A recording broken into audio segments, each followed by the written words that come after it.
Hello. So today in the newspaper, Irish Times, I seen that there is a new army general who is essentially being promoted, and the power of his new office, right, is being expanded so that he'll have total control and command over all army or all military formations, right? So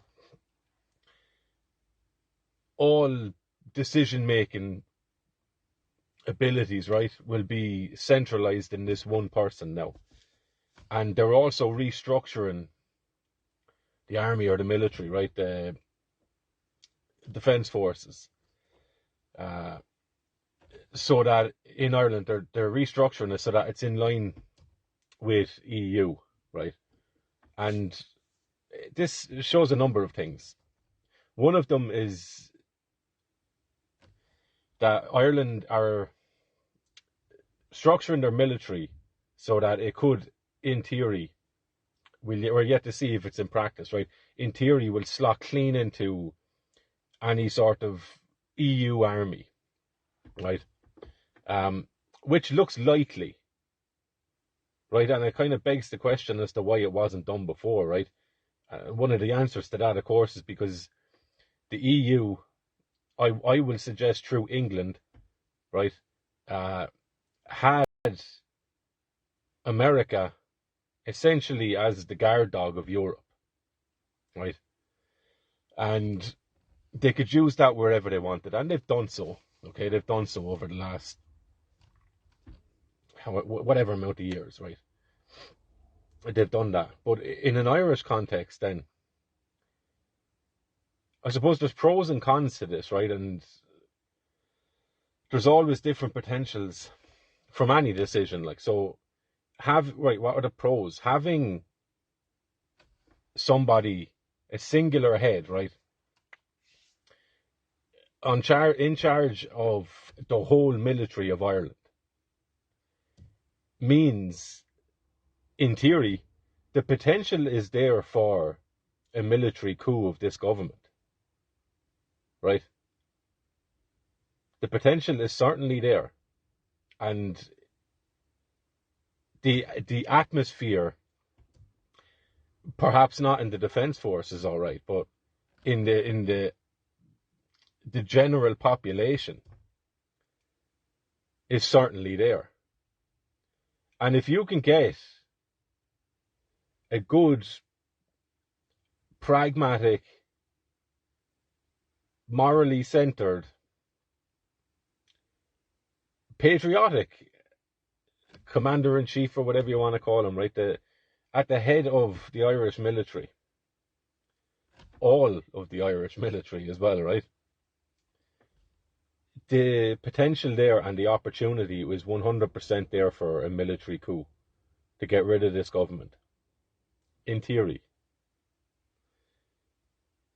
The cons of that then are that it would limit a department or a departmental or even a provincial or regional disagreement, right? So whatever this one guy says goes across the board. So if he doesn't have those traits we spoke of a minute ago, then he will just take direction from the EU army, whatever way that ends up looking, right? Or whatever person or entity is behind the scenes pulling the strings, or out on stage, in front of the stage, pulling the strings, right? So he'll just do what he's told, and that'll filter down across the whole of the military force of Ireland. And also, this is coming in line with the increase of spending. So I think this guy's been given a 50%. He will have to oversee a 50% increase in funding for the military between now and 2028, and then I think it's going up again by another 50% or whatever it is, right? So a lot of responsibility on this guy, and he has served in different tours of Lebanon and Afghanistan, so he's, I suppose on paper at least, he's seen a bit, right? He doesn't seem like he's just a pencil pusher, right? So hopefully he has seen some shocking things and the reality of combat, the reality of war. And hopefully he's not so willing to gamble with Irish people's lives as Simon Harris and Micheál Martin are, right? So what does this look like? It looks like Europe no longer get to wag the dog, right? America under Trump looks like they're going to pull out of NATO, or they might just threaten it, but they're certainly looking like they're not going to fight in other nations' wars anymore. Nor are they willing to fund endless proxy wars they are solely to destabilize other entities, so they can essentially or eventually go in and take over, right? With some sort of puppet president, right? And that's what's going on in Ukraine and Russia, right? Proxy war. That's why Trump is so confident, right? That's why Trump went and met with Putin ahead of Zelensky, because Trump understands once America pulls the funding and the military encouragement and support from Ukraine don't have anything, because if they rely on the EU, who don't have anything, because they were relying on America, right? So now you're seeing the scramble from all European nations to try and increase the spending in their national militaries. But spending will only go so far, right? You actually have to have a population that are willing and desiring of an opportunity to stand for their nation, right? And essentially to follow the commands of their political leaders. I don't know one European country that are happy with whoever's dominating them now at the moment. Maybe Poland, right? Maybe Hungary. Outside of that, I'm not sure there's anyone happy with. I'm not sure there's any European that's happy to put their lives on the line for the current crop of politicians that are in there making decisions and just gambling with everyone's lives, right?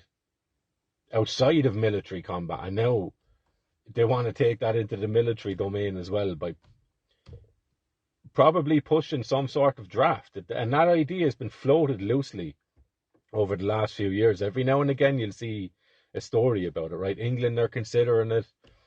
Ireland are looking to separate ourselves from a neutrality or an allegiance to neutrality, which I think, and Micheál Martin is disgusting for this, right? So he's always at it, and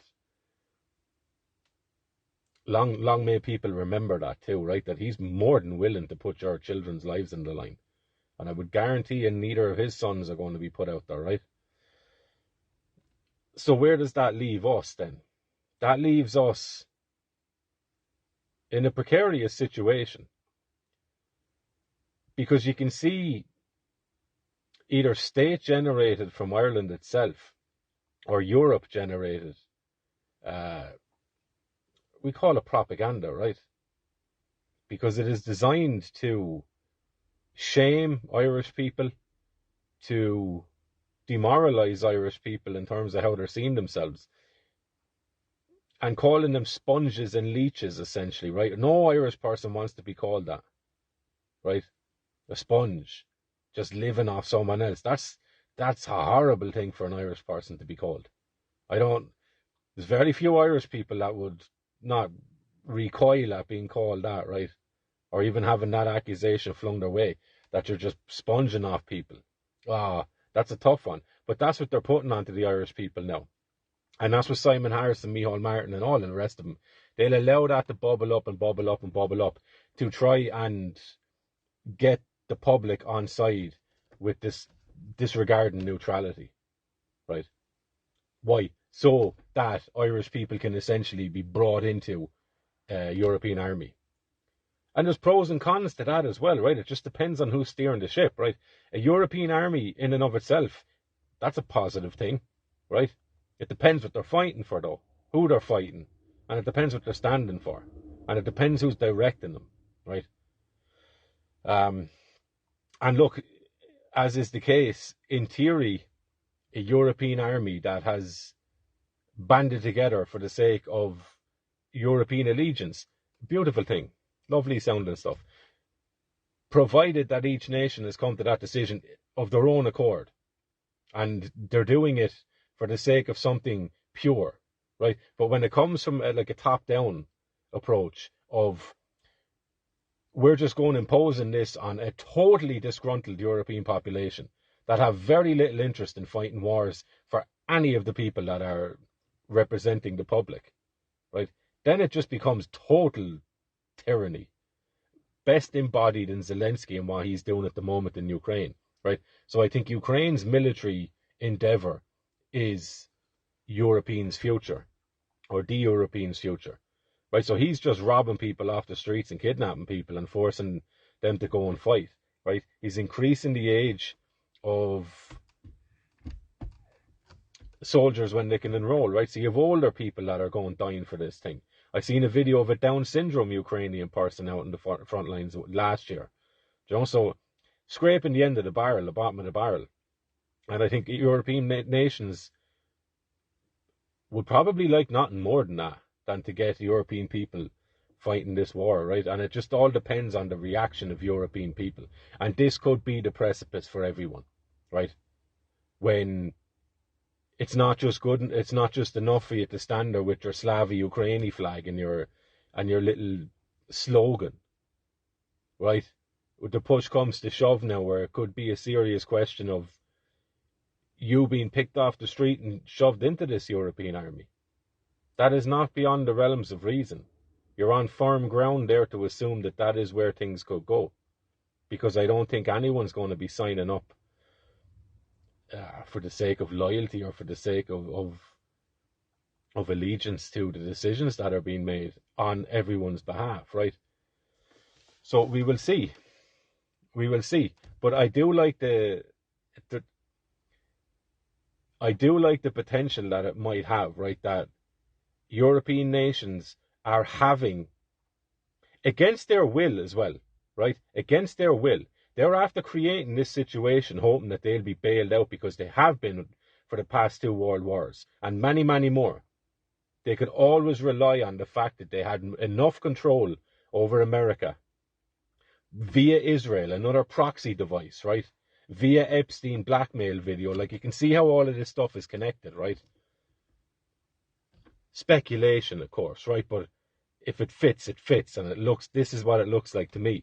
So Europe could always rely on the fact that they had enough sway over America to be able to dig them out of any hole they might fall into.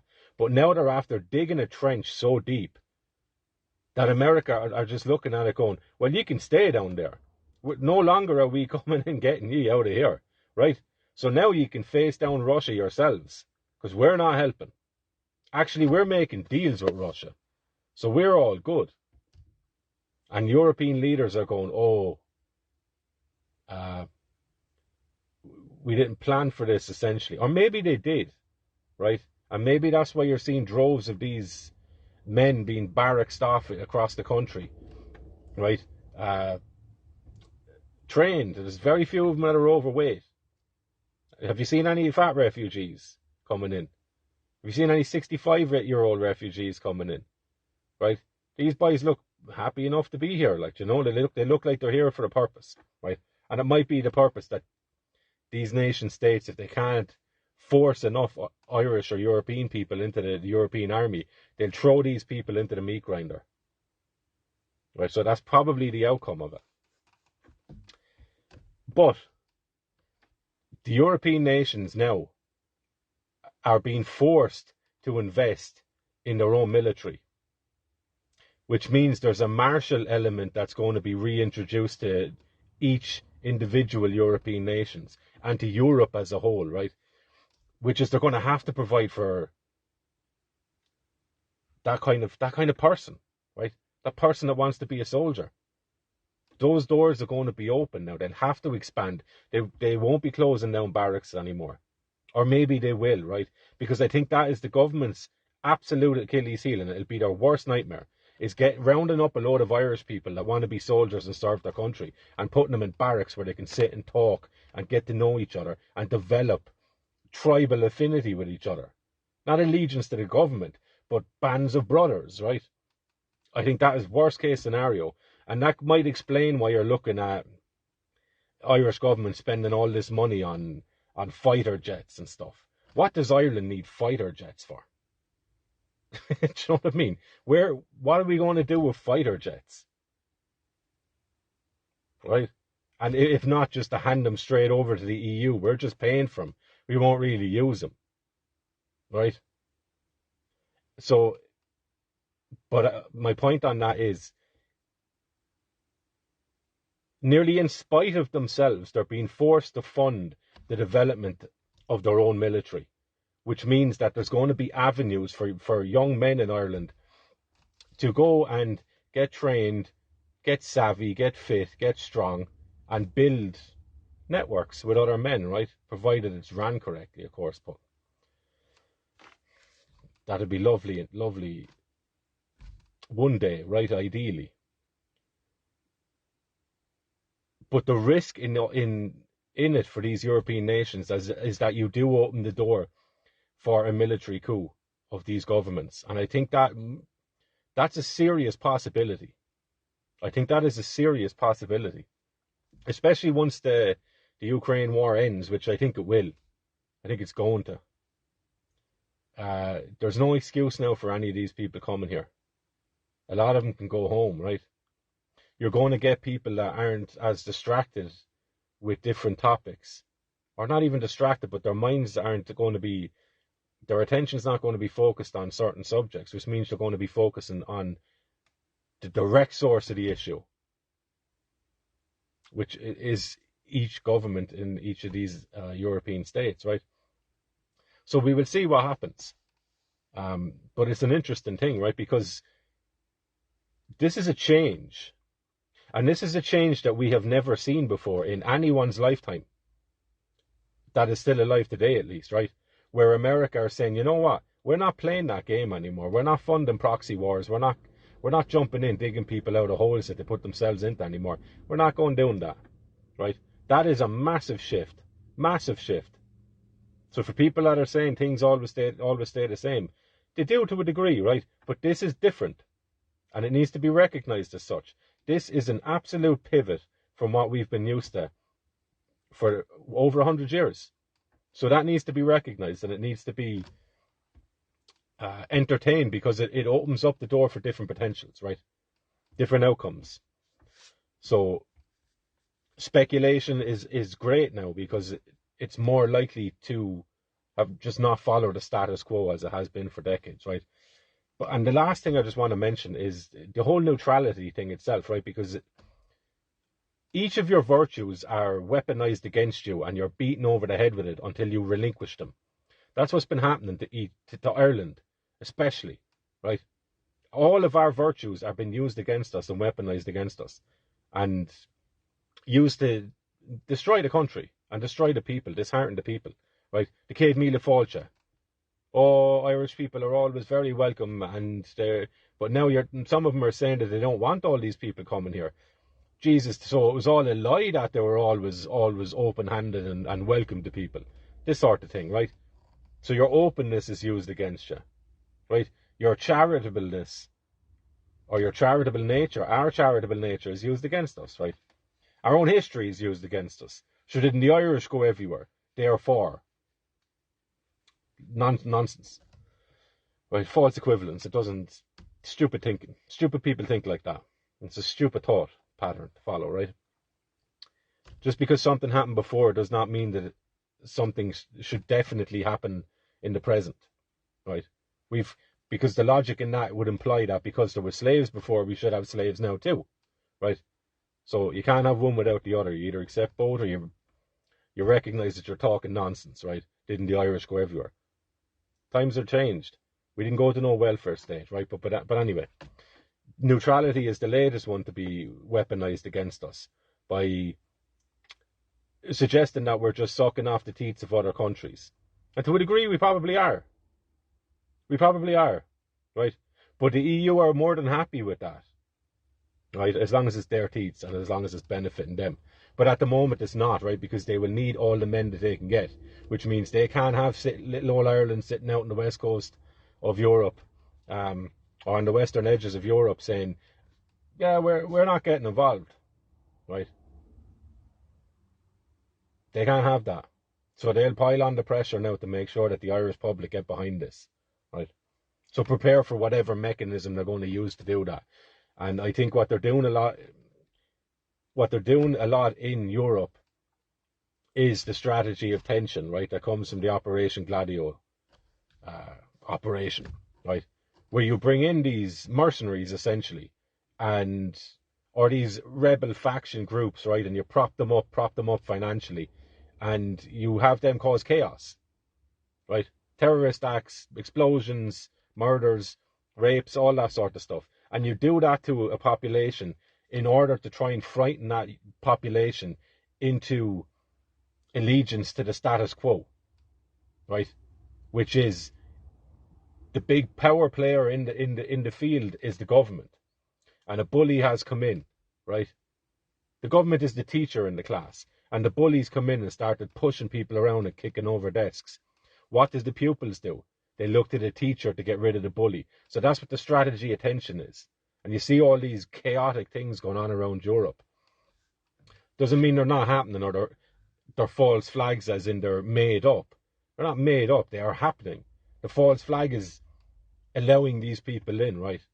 And pretending that you'd nothing to do with what's going to happen, right? So that's the false flag. But the neutrality idea is also floated as a sign of weakness and cowardice.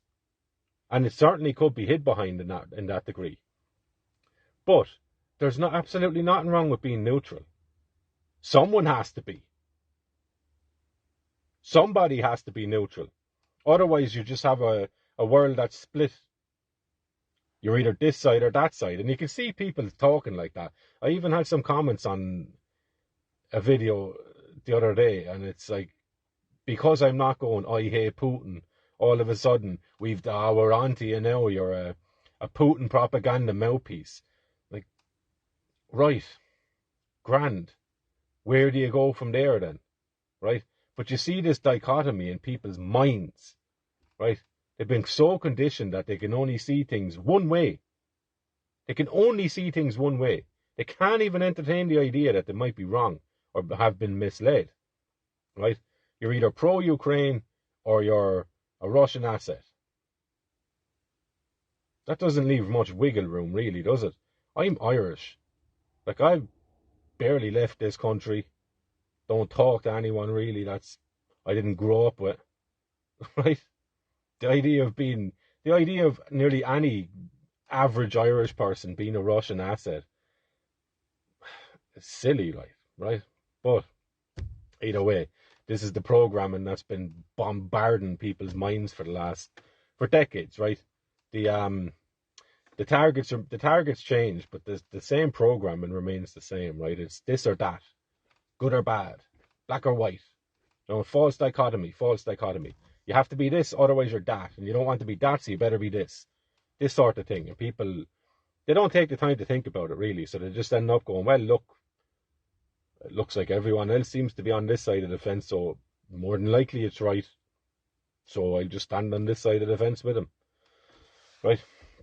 But the neutrality thing, somebody has to be neutral, otherwise nobody can talk. There's no third party for ideas to bounce off, right? There's no third party to sit down and make sense out of what's going on in any disagreement, right? And be able to be self-aware enough and to be insightful enough and to have enough common sense in themselves, Irish sense in our case, right? To be able to say, I understand where you're coming from and I can see it. I can momentarily look through your eyes and see how you're seeing this other group or person. I can also do the same thing with this person, right? So I can pick the merits out of what both parties are doing. And I can also offer back where the action of person A and person B are harmful to other people. And where, based on the status quo and where the way things are going at the moment, there cannot be a reconciliation unless X happens, right? You need somebody to be able to sit between two people and be able to do that. Otherwise, you're just signing ourselves up for endless, endless wars, which is what we've seen for centuries. Centuries. Europe is a mess. Europe has been an absolute mess for centuries. Every 50, 70 years, there's bloodbaths. Absolute bloodbaths. Crazy. Our history is crazy. Right? But doesn't mean it's wrong, or it doesn't mean it should be disregarded. It just means it's crazy. And we have a total willingness to spill blood over what we believe to be true and right. And the last thing we need to be doing is having that weaponized against us as well. Right? So it has to come from our own hearts, and then it percolates up the way, instead of it being a top-down order and it filtering down onto everyone. Right? So we will see where the army thing goes, but I think EU army, it's a given that has to be done. And again, whether that's a right or wrong thing or a good or bad thing, it depends on what it's used for, right? It depends on what it's used for. And it also depends on whether you're going to be financially punished if you're not contributing enough to it, because that has to go, right? That has to go. If people want to go and fight for something, it has to be because they actually want to go and fight for it, right? It can't just be because that's what they're paid to do. That's nonsense. That's nonsense. And also, if you're dead serious about arming or soldiering up the EU and building a solid block of defence for European nations, you simply have to arm the populations as well. You just have to, particularly Ireland. You have to. So up until the point where that idea is floated, I could only see the Irish military being used for less than honourable means, right? So we will see where it goes. What do you all think?